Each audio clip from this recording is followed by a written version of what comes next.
खंडणी प्रकरणामध्ये शिवसेना सातारा उपजिल्हा प्रमुख अनिल सुभेदार यांना अटक। बातमी आहे bureau report DSP news live मधून।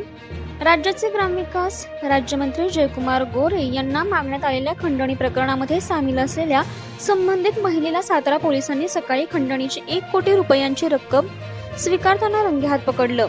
यानंतर शिंदे गटाच्या शिवसेनेचे सातारा जिल्हा उपजिल्हा प्रमुख अनिल सुभेदार यांना दहिवडी पोलिसांनी खंडणी प्रकरणी चौकशीसाठी ताब्यात घेतलं आहे।